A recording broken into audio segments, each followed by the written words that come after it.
اور پھر صداکاری تو گویا ان کا اوڑھنا بچھونا بن گیا.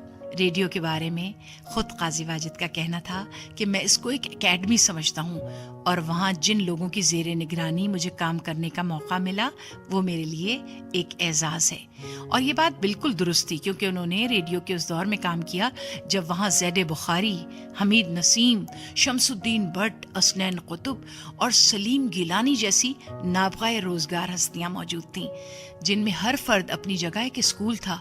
ان کے علاوہ اس وقت ریڈیو کے نامور پروڈیوسرز میں رضی اختر شوق، نجم الحسنین، شہناز سلیم، فاروق جہاں تیموری اور عظیم سرور، جبکہ فنکاروں میں ایس ایم سلیم، امیر خان، طلعت حسین، محمود علی، بیگم خورشید مرزا، شکیل اور ساجدہ سید وغیرہ کے ساتھ کام کرنے کا موقع ملا. قاضی واجد کے ریڈیو کے مشہور پروگراموں میں بچوں کا پروگرام نونہال، قاضی جی کا قاعدہ، حامد میاں کے ہاں اور اس کے علاوہ اسٹوڈیو نمبر 9 کے تحت ہر ہفتے نشر ہونے والے بے شمار ڈرامے شامل ہیں جن میں ان کو مختلف کردار ادا کرنے کا موقع ملا. اس زمانے میں ریڈیو ڈرامے کی ریہرسل ہی 5-6 دن تک ہوتی تھی. پہلے تو پورا اسکرپٹ پڑھا جاتا تھا، کرداروں کی تشکیل کی جاتی تھی، اس کے بعد مائکرو فون پر ریہرسل ہوتی تھی اور تب مقررہ دن اسٹوڈیو نمبر 9 سے ڈرامہ لائیو نشر ہوتا تھا. جی اسی طرح ریکارڈنگ کا سلسلہ شروع ہونے کے بعد بھی یہی سلسلہ جاری رہا. طریقہ کار وہی تھا کہ ریہرسل ہوگی اور اس کے بعد ریکارڈنگ. ڈرامے کے علاوہ ریڈیو پاکستان کراچی سے مزاحیہ خاکوں پر مبنی ہفتہ وار پروگرام کہکشاں نشر ہوتا تھا. مزاحیہ پروگرام ہونے کے ناطے ہر پروگرام کے کسی نہ کسی خاکے میں قاضی واجد کا ہونا لازمی تھا. وہ اپنی آواز کی تاثیر سے نہایت دل پذیر انداز سے کردار نگاری کرتے تھے کہ سننے والوں کی نظروں میں وہ کردار مجسم آ جاتا تھا. جب 1960 کی دہائی میں کراچی میں ٹیلی ویژن کا قیام عمل میں آیا تو وہاں پروڈیوسرز اور دیگر افسران کی اکثریت ان افراد پر مشتمل تھی جو ریڈیو پاکستان سے وابستہ تھے. ان میں قاضی واجد کے ساتھ ریڈیو پروگراموں میں حصہ لینے والے قاسم جلالی، ظہیر خان، کاظم پاشا، ایوب خاور اور حیدر امام رضوی وغیرہ شامل تھے. یہ سب قاضی واجد کی صلاحیتوں سے بہت اچھی طرح واقف تھے اور ان کے مداح بھی تھے. چنانچہ قاضی واجد کو اپنے پروگرام میں شامل کرنا ان کے لیے اعزاز بھی تھا اور ٹی وی چینل کے پروگراموں کی کامیابی کے لیے بہت اہم بھی تھا. اسی طرح ٹی وی کو رائٹرز بھی ریڈیو پاکستان سے ہی ملے جن میں حسینہ معین، فاطمہ ثریا بجیا، حمید کاشمیری، شمع پرویز اور سلیم احمد جیسی باکمال شخصیات شامل تھیں. پھر ٹی وی سے بھی اسٹیج اور ریڈیو کے کئی پروگراموں کو پروڈیوس کیا گیا جن میں تعلیم بالغان اور مرزا غالب بندر روڈ پر، خدا کی بستی جیسے مقبول پروگرام شامل رہے جن میں قاضی واجد نے اپنے کردار بہت خوبی سے نبھائے.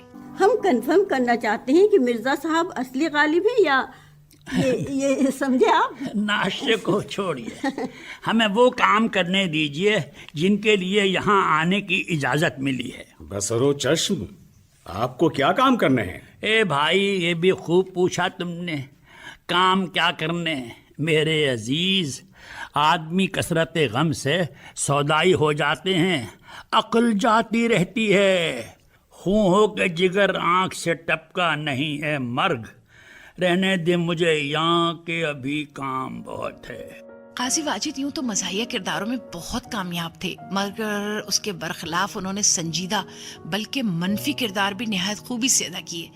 اس کی بڑی وجہ ان کی محنت تھی. ٹی وی پر ریکارڈنگ سے پہلے وہ رات بھر نہیں سوتے تھے اور کبھی کبھی تو 60 صفوں پر پھیلے ڈائیلاگز زبانی یاد کرتے اور جب تک خود مطمئن نہیں ہو جاتے اس کی ریہرسل کرتے رہتے.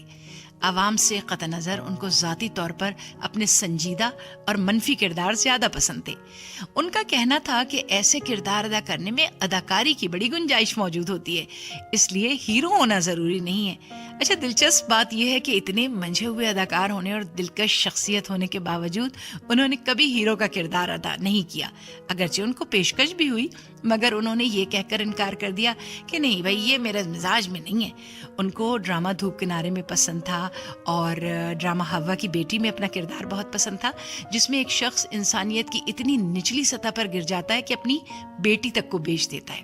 ان کے دوسرے یادگار کرداروں میں تعلیم بالغاں کا شمسو، خدا کی بستی کا راجہ، انکہی کے صدیقی صاحب، تنہائیاں کے فاران صاحب وغیرہ شامل ہیں. قاضی واجد فنکار کی حیثیت سے یقیناً ایک لیجنڈ تھے لیکن بحیثیت انسان بھی وہ بے شمار خوبیوں کے مالک تھے.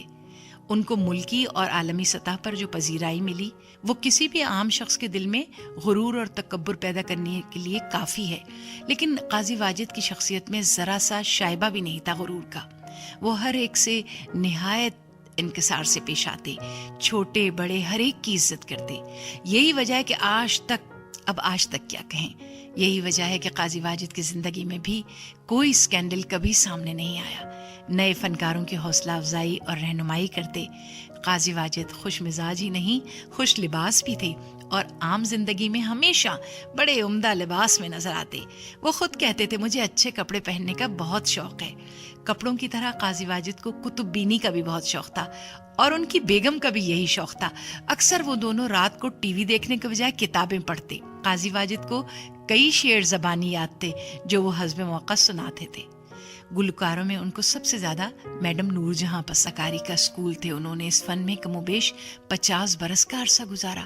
وہ آخر وقت تک اس فن سے وابستہ رہے۔ وفات سے کچھ عرصہ پہلے ان کو آسٹریلیا میں ایک اسٹیج شو میں شرکت کا موقع ملا۔ اتنا طویل عرصہ گزارنے پر یقیناً ان کے تجربات بہت دلچسپ رہے ہوں گے۔ اسی بنا پر ان کے کئی دوستوں اور پرستاروں نے ان کو آپ بیتی یا اپنے تجربات پر مبنی کتاب لکھنے کی تجویز دی۔ وہ خود بھی چاہتے تھے کہ اپنی یادوں کو کتابی شکل دیں، مگر یہ معاملہ کسی نہ کسی وجہ سے ٹلتا رہا اور آخر 11 فروری سن 2018 کو قاضی واجد کی زندگی کی داستان اختتام کو پہنچی۔ تاہم قاضی واجد اپنے پرستاروں کے دلوں میں ہمیشہ زندہ رہیں گے۔